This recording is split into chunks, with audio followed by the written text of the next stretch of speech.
Comment renforcer le muscle transverse pour pouvoir avoir un ventre plat notamment? Comment fonctionne ce muscle et pourquoi il est important de le travailler correctement?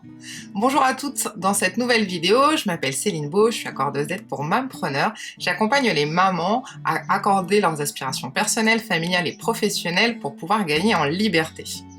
Donc, avoir le ventre plat, c'est souvent un des objectifs prédominants lorsqu'on prend soin de soi et qu'on fait un peu d'activité physique. Souvent, on l'effectue, on fait des mauvais exercices et je vais voir avec vous aujourd'hui pourquoi et surtout quel est le muscle principal à renforcer, à tonifier pour être dans cet objectif. Nous allons donc parler du muscle transverse des abdominaux. Donc, comme vous pouvez voir à l'écran, ce muscle est une sorte de gaine qui sert à resserrer la ceinture. Ça fonctionne donc comme un sphincter, c'est-à-dire que ce sont des fibres sous forme un peu d'anneau et qui, quand elles se contractent, viennent resserrer la taille pour plaquer le ventre contre la colonne vertébrale. Donc vous pouvez voir également que c'est un muscle qui en gros se compose de deux parties. On a d'abord la couche la plus profonde, qui est la plus profonde des abdominaux, qui protège notamment tous vos viscères, les hernies ombilicales et compagnie.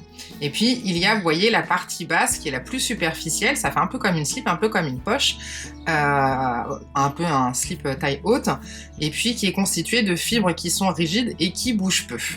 Là, vous pouvez voir également, à quoi sert cette poche. Donc, vous avez la grande gaine, l'espèce d'anneau, là, autour du ventre, qui est donc le plus en dessous de toutes les couches des abdominaux. Et puis, il y a la partie basse, les deux petites poches, qui, elle, est la plus superficielle.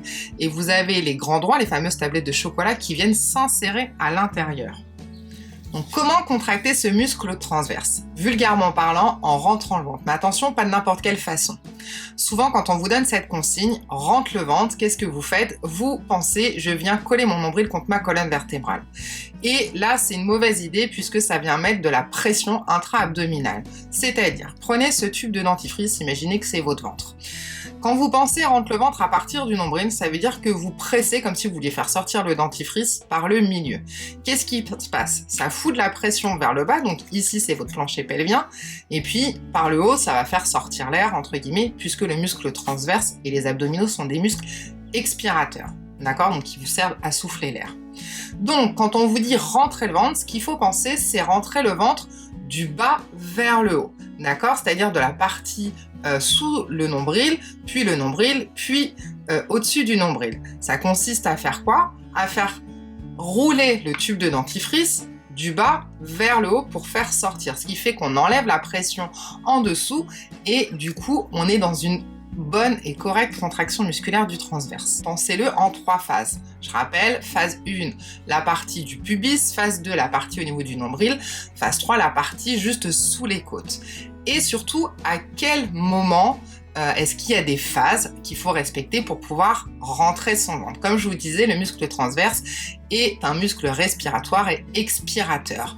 Donc, il va falloir synchroniser votre respiration avec cette action de rentrer le ventre. C'est-à-dire qu'à chaque fois que vous allez souffler, vous allez accentuer le travail de ce muscle en creusant le ventre à ce moment-là. Alors c'est vrai que c'est pas évident au départ de réussir à décomposer, mais c'est comme pour tout, c'est à force de vous exercer, à force de répéter que ça va s'automatiser et que vous arriverez surtout au niveau proprioception, c'est-à-dire ressenti, vous réussirez à améliorer votre proprioception et donc cette action du bas vers le haut. C'est pareil, là effectivement, je suis sûre que vous avez commencé à le faire pour voir ce que ça donne.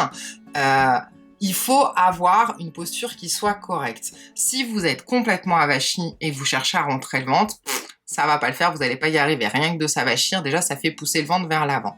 Donc, il va falloir absolument se grandir. C'est une des conditions sine qua non pour pouvoir le travailler en étirement. Il va falloir avoir en tête de penser, je me grandis, je mincis. D'accord? Puisque le fait de s'étirer, ça allonge tout le caisson abdominal et déjà, ça sans rien faire d'autre, vous avez le ventre qui se creuse. Donc cet exercice, vous pouvez le faire dans différentes positions. Vous pouvez le faire assise, vous pouvez le faire à 4 pattes, vous pouvez le faire sur le dos. Il n'y a pas de souci à partir du moment où vous avez une colonne vertébrale qui est étirée. Je vous montre en image. Ici, vous voyez, je suis assise et j'ai un angle fermé entre ma cuisse et mon buste pour éviter d'avoir le dos qui parte en cambrure. Lorsque je souffle, je me grandis bien et je creuse le ventre du bas vers le haut. Vous avez vu, le ventre vient bien intégralement se coller contre ma colonne vertébrale. J'ai donc le muscle transverse qui est activé et par contre, à l'inspiration, je relâche, d'accord? J'inspire naturellement, je gonfle pas en forçant dessus mon ventre. Vous pouvez le voir maintenant à quatre pattes, c'est la même chose. J'ai un angle fermé entre mes cuisses et mon buste. J'ai le dos qui est droit, qui est étiré du coccyx jusqu'au sommet du crâne. À l'inspiration, mon ventre se déploie vers le sol, j'inspire par le nez. Et lorsque j'expire par la bouche, je creuse mon ventre du pubis jusque sous la cage thoracique. Et vous pouvez le voir également sur le dos, c'est la même chose. Donc vous pouvez avoir 3 niveaux de contraction. Pour avoir simplement la respiration tranquille, j'inspire par le nez, mon ventre se déploie naturellement et lorsque je souffle, j'essaye de rentrer le ventre du bas vers le haut.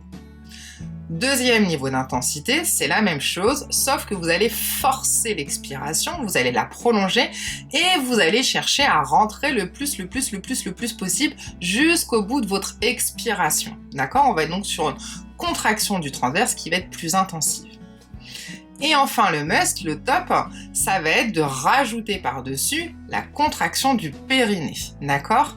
Donc, ça va être juste avant d'expirer, de contracter votre périnée pour que ça vienne faire rentrer un peu plus la partie du pubis, puis en expirant, je rentre le ventre comme un tube de dentifrice que je roule du bas vers le haut. Concernant le périnée, si vous n'arrivez pas à le ressentir et savoir à quoi ça correspond, je vous laisse aller regarder la vidéo que j'ai faite justement pour expliquer tout l'intérêt de prendre soin de son périnée, que vous soyez un homme ou une femme. Maintenant, dernière question, pourquoi c'est important de renforcer de façon correcte son transverse? Comme vous l'avez vu, le muscle transverse protège vos viscères. D'accord? Ça évite que vous ayez tous les organes qui partent en avant. C'est donc important de le travailler pour éviter notamment toutes les hernies ombilicales. Ce muscle étant rattaché devant comme derrière, c'est lui aussi qui va vous permettre d'avoir une meilleure posture et de limiter les douleurs, notamment dans le bas du dos au niveau des lombaires.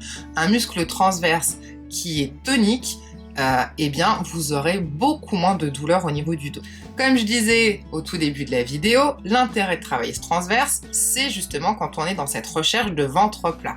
C'est-à-dire que vous pouvez faire tous les exercices classiques d'abdominaux. Si le transverse n'est pas travaillé, déjà ce sera inefficace et surtout les exercices classiques type les relevés de buste, les crunchs et autres sont une catastrophe pour votre plancher pelvien, et ça, homme comme femme. Et au-delà de ça, c'est que surtout, vous allez pouvoir déclencher ce qu'on appelle le diastase des grands droits, ou diastasis, d'accord? Donc là, c'est pareil, je vous donne rendez-vous dans la vidéo que vous voyez apparaître en haut de l'écran, vidéo dans laquelle je vous explique ce qu'est le diastase des grands droits, dans quelle configuration on peut en avoir un, et surtout, quelles sont les conséquences et comment pouvoir réparer, si on peut, cette anomalie. Donc voilà pour aujourd'hui. Donc pensez, je respire, je rentre le ventre de la bonne façon et tout ira bien. J'espère que cette vidéo va vous être utile.